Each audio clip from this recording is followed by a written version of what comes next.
And that's how you open a doorway from a window. Any questions?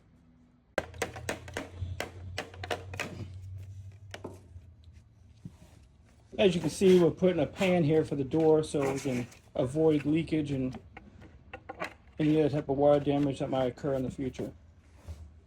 Is this my good side? Yes, it is, Dave. It's your good side.